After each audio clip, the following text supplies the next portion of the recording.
How to turn physical artworks into NFTs tutorial. Hey guys, welcome back to the YouTube channel. Today we will be taking a look at how you can convert physical artworks into NFTs. So NFTs, which we all know are super popular right now, NFTs are non-fungible tokens and they are digital. So this is a digital non-fungible token. So these are NFTs and these are digital. Now, how do you convert something that is a physical item? So a item like this, like a painting that you have created. So let's say this is like a painting that you created. How do you convert this into a digital NFT? Well, it's very simple and very easy, and there are a few different ways that you can do that. First off, you might be wondering what is going to be the original. Is it going to be the initial artwork that I created or the digital NFT that I created? Well, it's going to be very simple. You can choose to create like one original. So let's say this says your original item or your original artwork, whatever it might be. And once you have converted that original image or illustration into an NFT over here, now you have two options. First, you can either choose to label both of these as originals, and you can say both of these items are original. So you can say both of these are originals, that is totally up to you. So if we go on to a platform like Canva, you can even create, customizations within that. But let's say that you label both of these as original. So this is your original illustration over here, and then you have your basic little canvas NFT over here.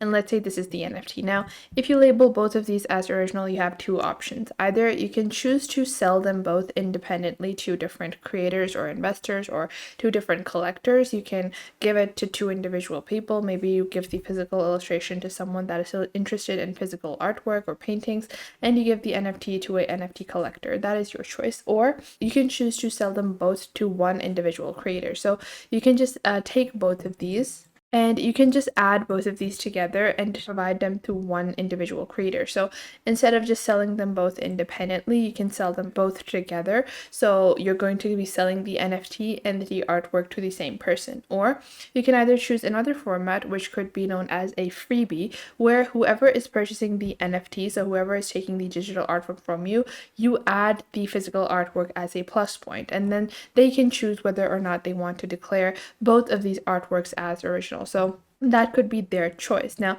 in this situation, it's totally going to be up to that person and how they want to label what the original basically is. So that would be totally up to them. Now, if we go on ahead, so let's say that we have labeled like only one of these as the original, or we have labeled the NFT as the original. Then what you can do is destroy the physical art piece. So this is like very debated on whether or not you should delete a original, like for destroy or disrupt a original artwork. Now, if you want the price and the originality of the NFT to be perceived as high, then I would recommend that you do actually discard the physical painting or illustration that you have created.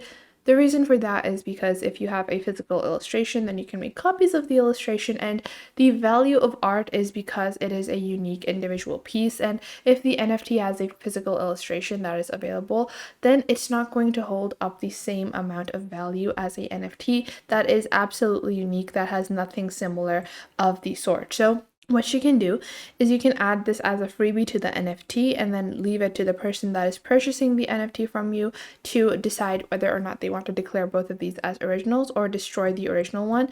And you can add it in the part of the process system. So you can call it something along the lines of, if you don't want to just directly destroy it, you can say this is a making progress or a process item of the NFT. So you can add this as a part of the work and declare it as a non-original, as something that was just used to build the NFT. So in this situation, the NFT will hold all the value and you don't have to discard of your original work, your illustration. And if you go on a platform like Nifty Gateway, which is a NFT platform, then you can see there is a creator like Michael Kagan, and there are a lot of other creators like that. So all of these are actual illustrations that were converted into NFTs. So this is like a picture of a actual painting, a physical painting on a canvas done with paints, and then this person is now taking a picture and then is selling it as a NFT. And you can do pretty much the same exact thing. Now you can see they have some digital NFTs, but a lot of these are just illustrations that were created on a canvas and then later on sold. So these kinds of illustrations were created on canvas and then later on are being sold as an NFT. And just because it was created on a physical canvas doesn't mean that it does not hold the same value as a NFT that was created totally digitally. If you do go with the method of discarding the original art piece, the original physical illustration, I do think that your NFTs will hold greater value. I do think that's like the safest bet to make sure that the conversion of your NFT or the conversion of your physical art piece into an NFT is approved. That is one of the ways that you're going to get the best authenticity. But if you do want to keep the physical art piece, then you can declare both of these as originals and sell only the physical illustrate. You can sell only the illustration or the image of that physical painting and then sell the painting as a individual unique piece. And you can also make a little bit of a modification. So if this is the artwork, then you can add something digitally to the physical, to the illustration, to the image of that illustration, and then choose to make that as an art piece. That is another way to broaden the illustration and create a new horizon for the illustration, for it to be converted and accepted as a NFT. And if you go onto Nifty Gateway, you can go into the marketplace over here and you can see there are a lot of different collections that do focus on this, where the illustrations are not entirely graphic. A lot of these are photography images converted into NFTs or physical art pieces that were converted into NFTs. So if you have any questions or queries, leave them in the comment box down below. And there are a lot of other creators other than just Michael Kagan that are doing this. A lot of the times you will be able to see a lot of different images that are converted into NFTs. So you don't even have to create your own physical illustrations. You can even just take an image and convert it into an NFT. And you can see like there are so many high-priced NFTs that are actually illustrations. You can see that the floor price for the Moonwalker 2 created by Michael Kagan is starting at 10,000 USD. The Moonwalker 3's floor price is starting at 3,000 USD. So just because a NFT was curated or originated from a actual physical image or a actual physical painting does not mean that it's not going to hold the same value as a digitally created or curated NFT. So that was it for today. I hope you guys found this video helpful and you are now able to follow along with these methods and techniques that I showed in this video.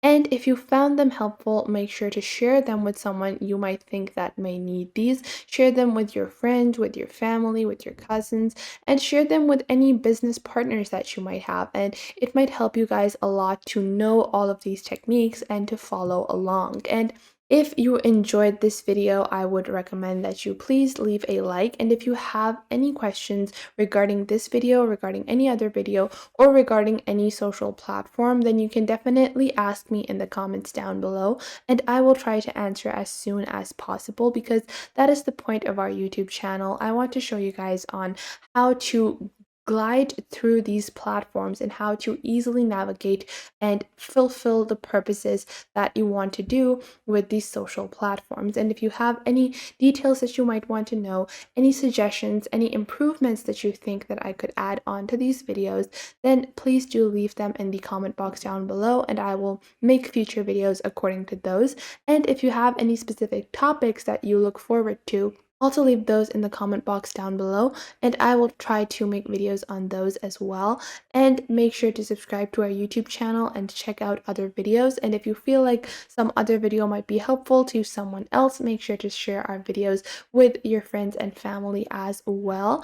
And if you find that there is something missing, I will try to figure out a way to integrate more accurate content according to your needs onto the channel. So make sure to tell me if you find anything missing.